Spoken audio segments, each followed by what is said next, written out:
खुलुमबाय गोजोन फुंबिलिनि गासैबो बड'लेण्ड बुब्लिनि अनसायगिरिफोरखौ बरायग्रोबाय। दिनै 23 जुलाइ बुधबारनि फानजामुथिखौ फरायथिनो लादों आं रबिन बसुमतारिया। फानजामुथिनि गिबियाव दं मेष राशि। नोंथाङा माबाफोर नाजानाय दंब्ला थांखिसिम सौहैनो गोहो बोलो मोननो हागौ। नाजानायनि फिथाइखौ मोनफुंब्ला गोजोननाय मोनगोन।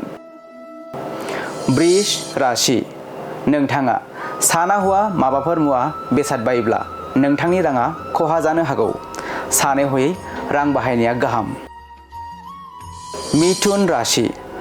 साख्रिनि थाखाय आनजादफोर होनाय दंब्ला नोंथाङा जाफुंसारनायनि आसा दं। मोजां सान। कर्कट राशि। हरखाबै नोंथांनि देहायाव सानाय सुनाय बेराम सोमजिनो हागौ। देहाखौ जोथोनै लाखिनाया गाहाम। सिंह राशि। नोंथाङा सोरनिबा हेफाजाब मोनोब्ला बायदि मोजां खामानि मावनो खाबु मोननो हागौ। मोजां सान। कन्या राशि। गोबां दुखु जारलाखौ सोरखिनानै नोंथाङा दिनैनि सानाव सुखु गोजोन थानो हागोन। गोजोन सान। तुला राशि। नोंथांखौ सोरबा सासे सुबुङा नंखाय बाथ्राखौ लानानैनो गुबुननि सिगाङाव गाज्रि मुंजों बांसावनो हागौ। जेंना गोनां सान। वृश्चिक राशि।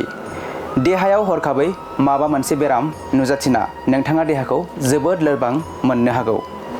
देहाखौ मोजां थाल खालामनाया मोजां। धनु राशि। माबा मोनसे मोजां खामानिनि थाखाय नोंथाङा सोरबा सासे मोजां मानसिजों जगाजग खालामनो हागोन। मोजां सान।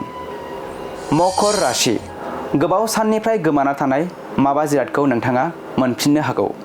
मोनफिननानै गोसोखौ मोजां मोनगोन। कुम्भ राशि। नोंथाङा बहाबाफोर थांनो गोनां दंब्ला माबा जाहोननि थाखाय फैमाल जानो हागौ।